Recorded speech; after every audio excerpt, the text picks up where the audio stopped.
what's going on, guys? So I just got done at the gym for the day and was chatting with one of the guys about how do you decipher who is full of shit and who is not. And it can be really tricky in the health, performance, fitness space, because you have people who are essentially marketers, really good marketers, and what they're selling doesn't do what they claim it does. And if it does, then there's likely a couple things that are going on. Number one, they're charging some exorbitant amount of money, and they have very little to no impressive track record of who they've worked with. And if you choose to invest, if you want to use that term right there, that would not be an investment because it's more of a cost. But if you chose to spend money with those people, then usually the amount of money that you would spend with them is so high that you would, of course, comply with what they're saying because you have some serious skin in the game. Now, there is something to that for sure, because if you spend money on something that you perceive or believe to be valuable, you're going to do a better job of taking care of that than if it is, some cheap thing you got from the dollar store, whatever, I can buy another one. Same thing goes with services. So, but anyway, how do you decipher who's full of shit and who's not? So, a couple things that I use and recommend is, number one, people who are full of shit will generally overhype, overpromise, just overtalk what they claim their thing is going to do. And this happens all the time, especially with people who are biohackers. I don't know if I can get it, but you can't hack your way out of hard work, right? Everybody's looking for a supplement, a pill, a biohack out of the hard work, and that just doesn't exist. The work will always be there. You have to go in order. You have to follow the work. You have to do the same, oftentimes a lot of the same or very, very similar things for a very long time. But the main issue is we just live in a society where people expect results immediately, and this physiology just takes time. And in addition to that, behavior modification takes time. So usually that's an indicator. Another indicator is people who constantly just won't shut the fuck up. They continue just talking and talking and talking. I listened to a guy on a podcast the other day, and he's done one pretty significant thing that's been very helpful to the fitness space. But the rest of the stuff he's invented sucks. It's just garbage. And he continues on in every interview, every podcast, talking about himself and thinking he's God's gift to the fitness industry. And it's almost like he's trying to sell you something during the podcast or interview, and he thinks he's a genius. And here's the thing: really, really smart people, who are truly smart, they know what they don't know. They realize the Dunning-Kruger effect and how significant that is, and they will usually be the first ones to say, look, I don't know.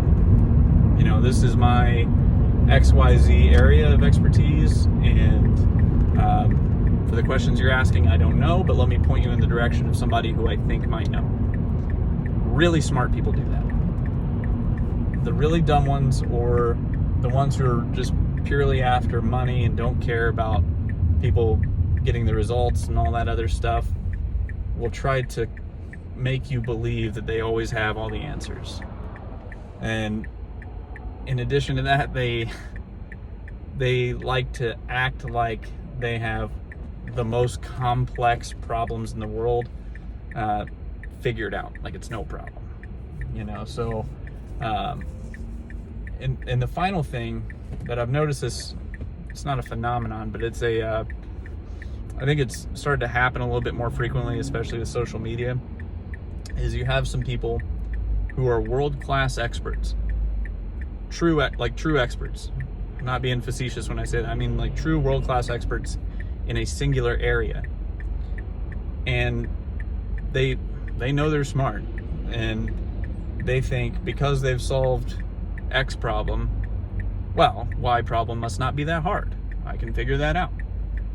And it's not like that. But for some reason, people think that, and they disrespect the field of human performance because they think, oh, well, I'm a medical doctor, therefore I can figure out human performance pretty easy. And that's not what it is. Because true human performance experts are spending their days either A, coaching, B, reading, C, going to conferences, and mostly a combination of those things, and actually interacting and working with people, as opposed to somebody who's sitting in an ivory tower somewhere, or they have a completely different profession. So like you never see people in human performance go, oh well, if this doesn't work out, I'll just go be an attorney. But you see that happen vice versa, where people go, oh well, if being an attorney doesn't work out, I'll just go be a personal trainer, or I'll just go be a coach. And they think it's easy. And the thing is, this is usually I think the best term that I've seen is called the Peter Principle. And usually that's where people get promoted to one rung above their incompetence. But you do see this a lot more with people who are, kind of put up on pedestals on social media. Well, I'm a medical doctor. Well, I have this doctorate. I have this. I have that. Sure, you're smart as shit, but that doesn't mean that you can easily figure out these complex problems that we've been trying to figure out for a long time in the field of human performance, where people are dedicating their entire lives to being a sports scientist or an exercise physiologist or whatever. So those are just some things I would caution you about whenever you're getting sold something, because it seems to be there's a lot of folks who are selling this and selling that, and they're trying to act like they know everything and trying to act like they're the leader and expert in XYZ when their day job is something quite different. Because at the end of the day, it's all about trade-offs. So if you're saying yes to being a medical doctor, you are saying no to everything else. Can you put some time and energy towards human performance? Sure. But that means if you're doing that, then you're saying no to being a medical doctor. So that applies to whatever field, like insert whatever other occupation you want. But the trade-offs are always being made, whether you realize it or not. So the final piece I just thought of that I was telling somebody about earlier was usually all these people who I'm mentioning have some sort of thing they're selling, or they have some sort of supplement, or most importantly, they're positioning themselves as the expert. You need them and only them, and it can't come from anybody else. It has to come from them, right? Well, that's just not the way it actually is. That's not the way it works. For a lot of people, I just want to see people learn how to do basic movement patterns, load those things up heavy, and then if they choose to want to work with me and our personalities line up and it's something that's going to be beneficial and be a win-win, cool. But I've told a lot of people, hey, I just don't think I'm the right person for you. You may fit better with somebody else. Here's another 3, 4, 5 people that you should interview. And it's an interview. It's a two-way interview. The client's interviewing the coach, and coach is interviewing the client. And I think that gets twisted around sometimes, where people are led to believe that, you know, the person who's positioning themselves as the expert is the only one that can do the thing. And there's a lot of really good businesses out there, a lot of really good coaches. Check them out. See what they have to say. But don't get confused and think that, you know, just because someone's an expert in one area, that they are by default an expert in another area.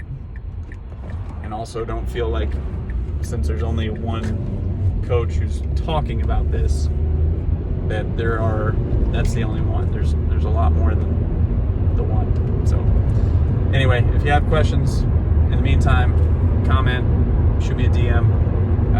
As always, you can email me, Travis at